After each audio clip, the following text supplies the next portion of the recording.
Hello, আসসালামু আলাইকুম। চলে আসলাম নতুন একটা ব্লগ নিয়ে। আজকে আমি সবার সাথে আমার হাঁসের রেসিপিটা শেয়ার করব। তো হাঁসের জন্য আমি প্রথমে জিরাটাকে ব্লেন্ড করে তারপর পানি দিয়ে ভিজিয়ে রেখেছি। আর এখন এই যে হাঁসটাকে পরিষ্কার করে নিব, যেহেতু এটা স্বপ্ন থেকে কেটে নিয়ে আসা হয়েছিল, তো এটাকে পোড়া হয়নি।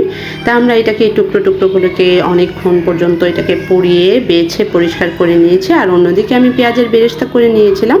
তো এখন আমি একে একে এটাকে আগে ম্যারিনেশন করব। তো সেই জন্য আমি হাঁসের মধ্যে টক দই, লবণ আর মরিচের গুঁড়া, ধনিয়ার গুঁড়া, গরম মশলা পাউডার একে একে সব কিছু, আর সেই জিরাটা যেটাকে আমি গুঁড়ো করে ভিজিয়ে রেখেছিলাম সেটাও দিয়ে দিয়েছি, আর সরিষার তেল দিয়ে আর পেঁয়াজ বাটা দিয়ে এটাকে আমি আর একটু কিছু কাটা পেঁয়াজও দিব, সেটাকে দিয়ে আমি ভালো করে মেখে ম্যারিনেট করে রাখবো। আর অবশ্যই কিন্তু এখানে সরিষার তেলটা দিবেন, কারণ এটা দিলে কিন্তু হাঁসের একটা খুব ভালো একটা স্মেল আসে।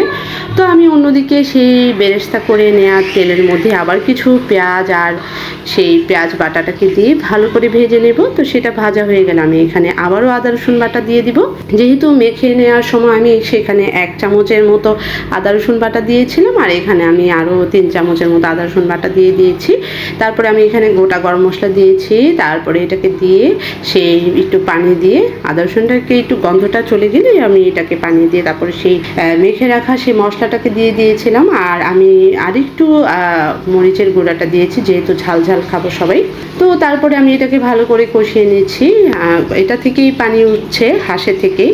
তো হাঁসে থেকে পানি ওঠা পর্যন্ত আমি এটা দিকে এই পানি দিয়ে ভালো করে কষিয়ে নেব। তো খুব ভালো করে কষা হয়ে গেলে এখন আমি এর মধ্যে পেঁয়াজের সেই বেরেস্তাগুলোকে দিয়ে দিলাম। তারপরে দিয়ে এটাকে আমি আবার একটু ভালো করে কষিয়ে নেব রান্না করে। তারপর আমি এটাকে একটু ঢাকা দিয়ে নেব।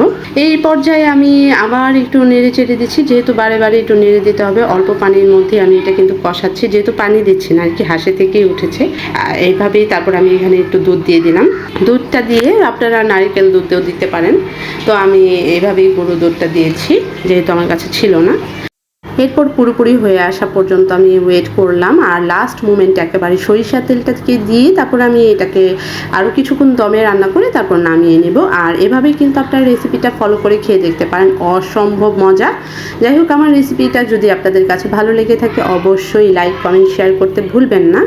আর পরবর্তী ভিডিওর জন্য পেজটাকে ফলো দিয়ে রাখবেন। তো সবার জন্য রইল অনেক অনেক শুভকামনা। আর সবাই আমাকে পাশে থাকবেন, আর অবশ্যই আমার এই রান্নাটাকে শেয়ার করে দেবেন। আল্লাহ হাফেজ।